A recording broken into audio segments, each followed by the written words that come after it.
हरे कृष्णा।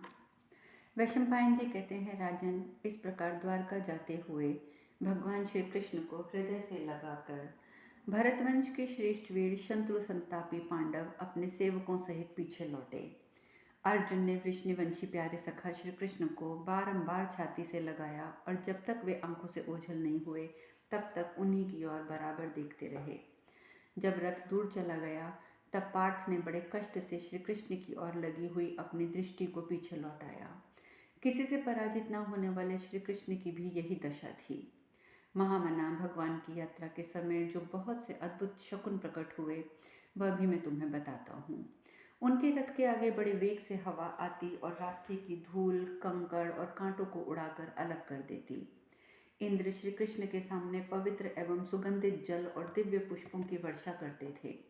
इस प्रकार मरुभूमि के समतल प्रदेश में पहुंचकर महाबाहु श्री कृष्ण ने अमित तेजस्वी मुनिश्रेष्ठ उनतक का दर्शन किया।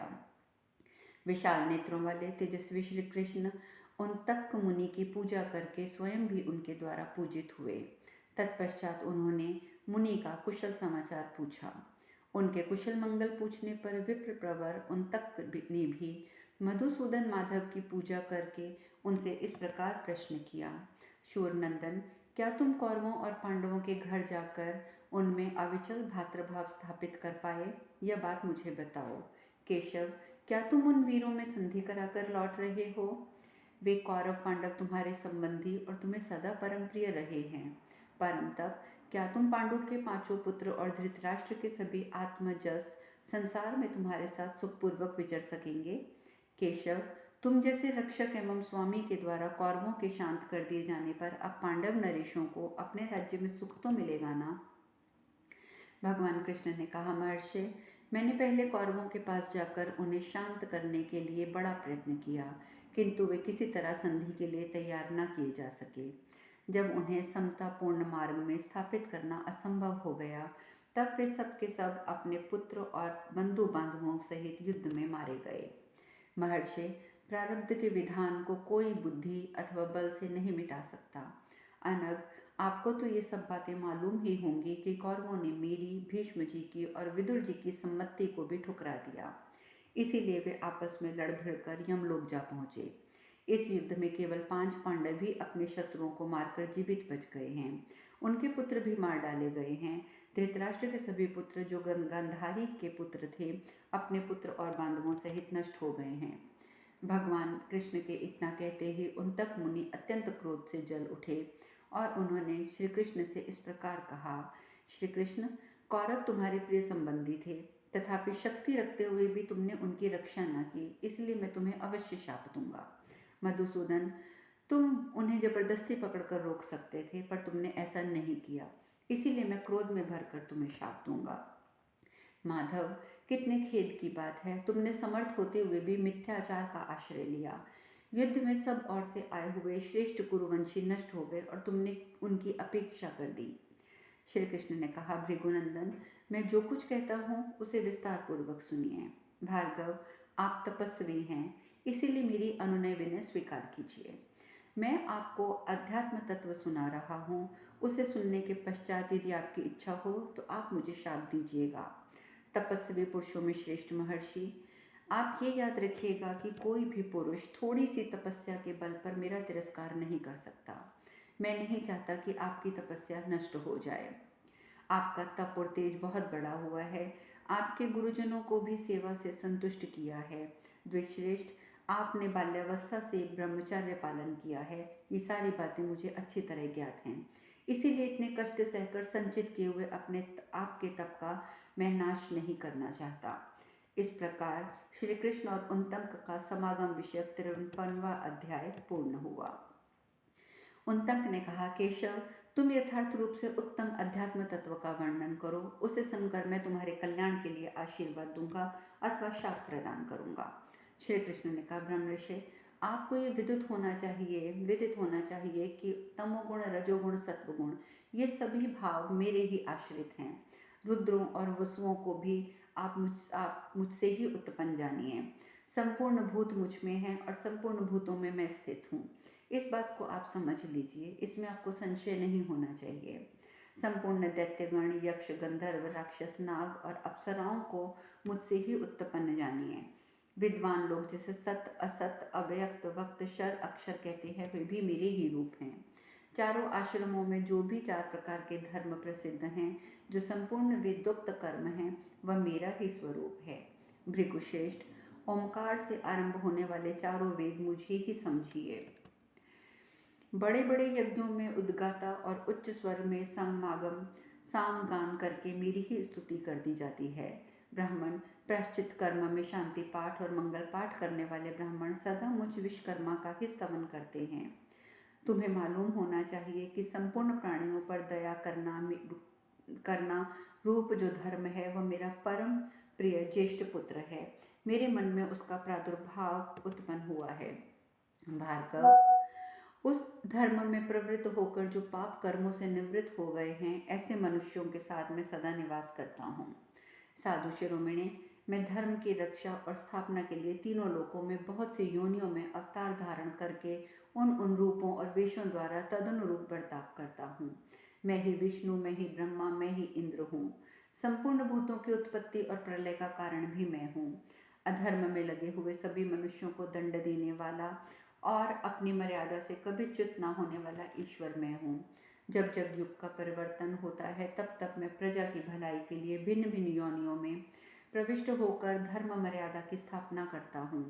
भृगुनंदन, अब मैं देवयोनि में अवतार लेता हूँ। जब मैं देवयोनि में अवतार लेता हूँ, तब देवताओं की ही भांति सारे आचार विचार का पालन करता हूँ। भृगुकुल को आनंद करने वाले महर्षि, जब मैं गंधर्व योनि में प्रकट होता हूँ, तो सारे आचार विचार गंधर्वों के समान होते हैं। जब मैं नाग योनि में जन्म ग्रहण करता हूँ, तब नागों की तरह बर्ताव करता हूँ। इस समय मैं मनुष्य योनि में अवतीर्ण हुआ हूँ, इसलिए कौरवों पर अपनी ईश्वरीय शक्ति का प्रयोग न करके पहले मैंने दीनता पूर्वक ही संधि की प्रार्थना की थी, परंतु उन्होंने मोहवश होने के कारण मेरे हित की बात को नहीं माना। इसके बाद क्रोध में भर के मैंने कौरवों को बड़े बड़े भय दिखाए और उन्हें बहुत डराया धमकाया और यथार्थ रूप से युद्ध का भावी परिणाम भी उन्हें दिखाया, परंतु वे तो अधर्म से युक्त एवं काल से ग्रस्त थे, अतः मेरी बात मानने को राजी न हुए। फिर क्षत्रिय धर्म के अनुसार वे युद्ध में मारे गए। इसमें संदेह नहीं कि वे सब के सब स्वर्गलोक में गए हैं। द्विश्रेष्ठ, पांडव अपने धर्माचरण के कारण समस्त लोकों में विख्यात हुए हैं। आपने जो कुछ पूछा था, उसके अनुसार मैंने आपको यह प्रसंग कह सुनाया।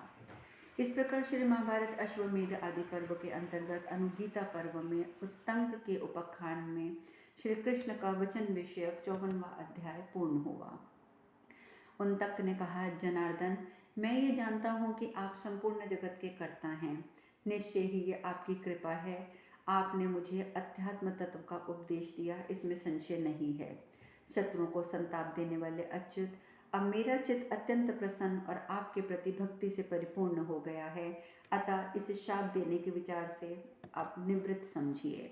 जनार्दन, यदि मैं आपसे कुछ भी कृपा प्राप्त करने का अधिकारी हूँ, तो आप मुझे अपना ईश्वरीय रूप दिखा दीजिए। आपके उस रूप को देखने की बड़ी इच्छा है। वैशंपायन जी कहते हैं, राजन, तब परम बुद्धिमान भगवान कृष्ण ने प्रसन्न चित्त होकर उन्हें उसी सनातन स्वरूप का दर्शन कराया जिसे युद्ध के प्रारंभ में अर्जुन ने देखा था। उन्तक मुनि ने उस विश्व रूप का दर्शन किया जिसका स्वरूप महान था, जो सहस्त्रों सूर्यों के समान प्रकाशमान तथा बड़ी बड़ी भुजाओं से सुशोभित था। इससे प्रज्वलित अग्नि के समान लपटें निकल रही थी। उसने सब और उसके मुख था और वह संपूर्ण आकाश को घेर कर खड़ा था। भगवान विष्णु के उस अद्भुत एवं उत्कृष्ट वैष्णव रूप को देखकर उन परमेश्वर की ओर दृष्टिपात करके ब्रह्म ऋषि उत्तंक को बड़ा विस्मय हुआ। उत्तंक बोले, सर्वात्मा परात्पर नारायण, आपका बारंबार नमस्कार है। परमात्मा पद्मभाव माधव, आपको नमस्कार है। ब्रह्मा आपके ही स्वरूप हैं। आप संसार सागर को पार उतारने वाले हैं। आप अविद्या रूपी अंधकार को मिटाने वाले सूर्य हैं। आप संपूर्ण वेदों में एकमात्र वेदवत्ता हैं। संपूर्ण देवता आपके ही स्वरूप हैं और आप भक्तजनों के अत्यंत प्रिय हैं। आप स्वयं ही दया करके दुख जनित मोह से मेरा उद्धार करें। मैं बहुत से पाप कर्मों द्वारा बंधा हूँ, आप मेरी रक्षा कीजिए। हे विश्वकर्मन, आपको नमस्कार है। संपूर्ण विश्व की उत्पत्ति के स्थानभूत विश्वात्मन, आपके दोनों पैरों से पृथ्वी और सिर से आकाश व्याप्त है। आकाश और पृथ्वी के बीच का जो भाग है वह आपके उदर से व्याप्त है। आपकी भुजाओं से संपूर्ण दिशाओं को घेर रखा है। अच्युत, ये सारा दृश्य प्रपंच आप ही हैं। आप अपने इस उत्तम अविनाशी स्वरूप को फिर समेट लीजिए। मैं आप सनातन पुरुष को पुनः अपने पूर्व रूप में देखना चाहता हूँ। वैशंपायन जी कहते हैं, जन्मेजय मुनि की बात सुनकर सदा प्रसन्नचित रहने वाले भगवान श्री कृष्ण ने कहा, महर्षि, आप मुझसे कोई वर मांगिए। तब उत्तंक ने कहा, महातेजस्वी पुरुषोत्तम श्री कृष्ण, आपके इस स्वरूप का जो मैं दर्शन कर रहा हूँ वे मेरे लिए आज आपकी ओर से बहुत बड़ा वरदान प्राप्त हुआ है। यह सुनकर श्री कृष्ण ने कहा, मुने, आप इसमें कोई अन्यथा विचार न कीजिए। आपको अवश्य ही मुझसे वर मांगना चाहिए, क्योंकि मेरा दर्शन अमोघ है। उत्तंक बोले, प्रभु, यदि वर मांगना आप मेरे लिए आवश्यक कर्तव्य मानते हैं तो मैं यही चाहता हूँ कि मुझे यहाँ यथेष्ट जल प्राप्त हो, क्योंकि इस मरुभूमि में जल बड़ा ही दुर्लभ है। तब भगवान ने अपने उस तेजोमय स्वरूप को समेटकर उत्तंक मुनि से कहा, मुनि, जब आपको जल की इच्छा हो तब आप मेरा स्मरण कीजिएगा। और ये ऐसा कहकर वे द्वारका चले गए। तत्पश्चात एक दिन उत्तंक मुनि को बड़ी प्यास लगी। वे पानी की इच्छा से उस मरुभूमि में चारों ओर घूमने लगे। घूमते घूमते उन्होंने भगवान श्री कृष्ण का स्मरण किया। इतने में ही उन बुद्धिमान मुनि को उस मरु प्रदेश में कुत्तों के झुंड से घिरा हुआ एक नंग धड़ंग चांडाल नजर आया, जिसका शरीर पे मैल और कीचड़ जमी थी। वह देखने में बड़ा भयंकर था। उसकी कमर में तलवार बांध कर रखी हुई थी और हाथों में धनुष बाण था। द्विश्रेष्ठ उत्तंक ने देखा, उसके नीचे पैरों के समीप एक छिद्र से प्रचुर जलधारा निकल रही थी। मुनि को पहचानते ही वह जोर जोर से हंसते हुए बोला, भृगुत कुलतिलक उत्तंक, आओ जल ग्रहण करो। तुम्हें प्यास से पीड़ित देखकर मुझे तुम पर दया आ रही है। चंडाल के ऐसा कहने पर मुनि ने जल का अभिनंदन नहीं किया, उसे लेने से इनकार कर दिया। उस समय बुद्धिमान उत्तंक ने अपने कठोर वचनों द्वारा भगवान श्री कृष्ण पर आक्षेप किया। उधर चांडाल बारंबार आग्रह करने लगा, महर्षि, जल पी लीजिए। उत्तंक ने उस जल को नहीं पिया। वे अत्यंत कुपित हो उठे। उनके अंतःकरण में बड़ा शोक हुआ। उन महात्मा ने अपने निश्चय पर अटल रहकर चांडाल को जवाब दे दिया। महाराज, मुनि के इनकार करते ही कुत्तों सहित वह चांडाल वहीं अंतर्ध्यान हो गया। ये देखकर उत्तंक मुनि मन ही मन लज्जित हुए और सोचने लगे कि शत्रुघाती श्री कृष्ण ने मुझे ठग लिया। तदंतर शंख चक्र गदा धारण करने वाले भगवान श्री कृष्ण उसी मार्ग से प्रकट होकर आए और उन्हें देखकर महामती उत्तंक ने कहा, पुरुषोत्तम प्रभु, आपको श्रेष्ठ ब्राह्मणों के लिए चांडाल से स्पर्श किया हुआ वैसा अपवित्र जल देना उचित नहीं है। उत्तंक के ऐसा कहने पर महाबुद्धिमान जनार्दन ने उन्हें मधुर वाणी में सांत्वना देते हुए कहा, महर्षि, जहाँ जैसा रूप धारण करके वह जल आपके लिए देना उचित था उसी रूप में दिया गया था, किंतु आप उसे समझ न सके। भृगुनंदन, मैंने आपके लिए व्रजधारी इंद्र के पास जाकर कहा कि तुम उत्तंक मुनि को जल के रूप में अमृत प्रदान करो। मेरी बात सुनकर प्रभावशाली देवेंद्र ने मुझसे कहा, मनुष्य अमर नहीं हो सकता, इसीलिए आप उन्हें अमृत न देकर कोई और वर दीजिए। परंतु मैंने शचीपति इंद्र से जोर देकर कहा कि नहीं, उत्तंक को अमृत ही देना है। तब देवराज ने मुझे प्रसन्न करने के लिए कहा, सर्वव्यापी महामते, यदि भृगुनंदन महात्मा उत्तंक को अमृत अवश्य देना है तो मैं चांडाल का रूप धारण करके उन्हें अमृत प्रदान करूंगा। यदि इसी प्रकार भृगुवंशी उत्तंक अमृत लेना स्वीकार करेंगे तो मैं उन्हें वर देने के लिए अभी जा रहा हूँ, और यदि वे अस्वीकार कर देंगे तो मैं किसी तरह उन्हें अमृत नहीं दे पाऊंगा। इस तरह की शर्त लगाकर साक्षात इंद्र चांडाल के रूप में वहां उपस्थित हुए थे, आपको अमृत दे रहे थे, परंतु आपने उन्हें ठुकरा दिया। आपने चांडाल रूपधारी भगवान इंद्र को ठुकराया है, ये आपका अपराध है। अच्छा, आपकी इच्छा पूर्ण करने के लिए मैं पुनः जो कुछ कर सकता हूँ करूँगा। आपकी तीव्र पिपासा को मैं अवश्य सफल करूँगा। जिन दिनों आपको जल पीने की इच्छा होगी, उन्हीं दिनों मरुप्रदेश में जल से भरे हुए मेघ प्रकट होंगे। भृगुनंदन, वे आपको सरस जल प्रदान करेंगे और इस पृथ्वी पर उन्तक मेघ के नाम से विख्यात होंगे। भारत, भगवान श्री कृष्ण के ऐसा कहने पर विप्र प्रवर उन्तक मुनि बड़े प्रसन्न हुए। इस समय भी मरुभूमि में उन्तक मेघ प्रकट होकर जल वर्षा करते हैं। इस प्रकार अनुगीता के उन्तक उपाख्यान में कृष्ण विषयक 55वां अध्याय पूर्ण हुआ। जन्मेजय ने पूछा, ब्राह्मण, महात्मा उन्तक मुनि ने ऐसी कौन सी तपस्या की थी जिसके हेतु वे उत्पत्ति के हेतु भूत भगवान विष्णु को भी शाप देने का संकल्प कर बैठे। वैशंपायन जी ने कहा, उन्तक मुनि बड़े भारी तपस्वी, तेजस्वी और गुरु भक्त थे। उन्होंने जीवन में गुरु सेवा के सिवा कोई दूसरे देवता की आराधना नहीं की।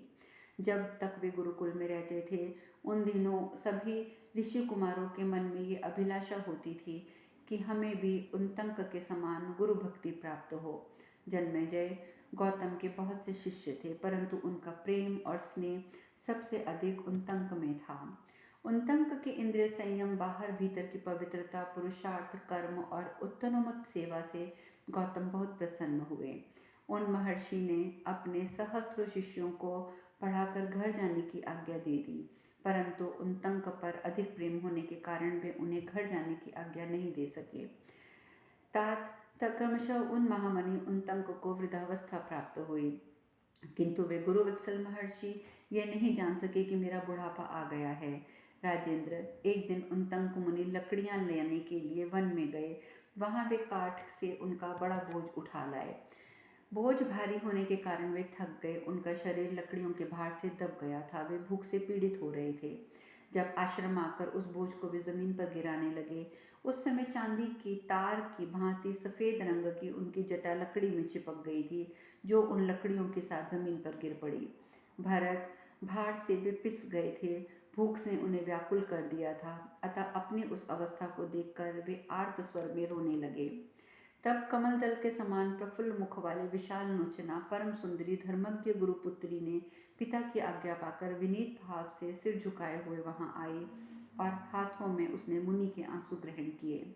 उन अश्रु बिंदुओं से उसके दोनों हाथ जल गए और अश्रुओं सहित पृथ्वी से जा लगे उन्हें, परंतु पृथ्वी भी उन गिरते हुए अश्रु बिंदुओं के उद्धारण करने में समर्थ न हो सकी।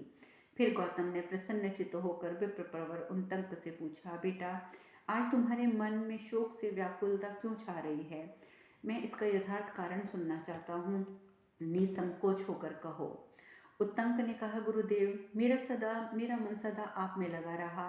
आपका ही प्रिय करने की इच्छा से मैं निरंतर आपकी सेवा में संलग्न रहा।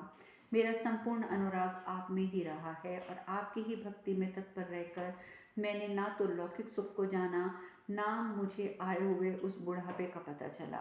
मुझे यहाँ रहते हुए 100 वर्ष बीत गए हैं और आप मुझे घर जाने की आज्ञा नहीं देते। द्विश्रेष्ठ, मेरे बाद सैकड़ों हजारों शिष्य आपकी सेवा में आए और अध्ययन पूरा करके यहाँ से चले गए। केवल मैं ही यहाँ पड़ा हूँ। गौतम ने कहा, विप्र प्रवर, तुम्हारी गुरु शुश्रूषा से तुम्हारे ऊपर मेरा बड़ा प्रेम हो गया था, इसीलिए इतना अधिक समय बीत गया और मेरे ध्यान में भी ये बात नहीं आई। भृगुनंदन, यदि तुम आज यहाँ से जाने की इच्छा रखते हो तो मेरी आज्ञा स्वीकार करो और यहाँ से अपने घर चले जाओ। उन्तक ने पूछा, द्विश्रेष्ठ प्रभु, मैं आपको गुरु दक्षिणा में क्या दूं, ये बताइए। उसे आपको अर्पित करने की आज्ञा लेकर घर जाऊं। गौतम ने कहा, सत्पुरुष कहते हैं कि गुरुजनों को संतुष्ट करने के लिए ही उनके लिए सबसे उत्तम दक्षिणा है। तुमने जो मेरी सेवा की है, मैं बहुत संतुष्ट हूँ, इसमें संशय नहीं है।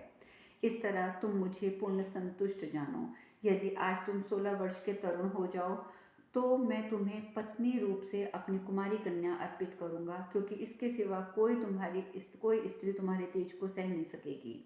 तब उन्तक ने तपोबल से तरुण होकर उस यशस्विनी गुरुपुत्री को पाणी ग्रहण किया। तत्पश्चात गुरु की आज्ञा पाकर वे गुरुपत्नी से बोले, माताजी, मुझे आज्ञा दीजिए, मैं गुरु दक्षिणा में आपको क्या दूं? आप अपना धन और प्राण देकर भी मैं आपका प्रिय और हित करना चाहता हूँ। इस लोक में जो अत्यंत दुर्लभ, अद्भुत और महान रत्न हो, उसे भी मैं तपस्या के बल से ला सकता हूँ, इसमें संशय नहीं है। अहिल्या ने बोला, निष्पाप ब्राह्मण, मैं तुम्हारे भक्ति भाव से सदा संतुष्ट हूँ। मेरे लिए इतना ही बहुत है। तुम्हारा कल्याण हो, तुम्हारी जहाँ इच्छा हो वहाँ जाओ। वैशंपायन जी कहते हैं, गुरुपत्नी की बात सुनकर उनतंक ने कहा, माताजी मुझे आज्ञा दीजिए, मैं क्या करूं? मैं आपका प्रिय करना चाहता हूं। तब अहिल्या ने कहा, बेटा, राजा सौदास की रानी ने जो 2 दिव्य मणिमय कुंडल धारण कर रखे हैं, जाओ उन्हें ले आओ। तुम्हारा कल्याण हो, उनके ला देने से तुम्हारी गुरु दक्षिणा पूर्ण हो जाएगी। अब शेष कथा कल। हरे कृष्णा।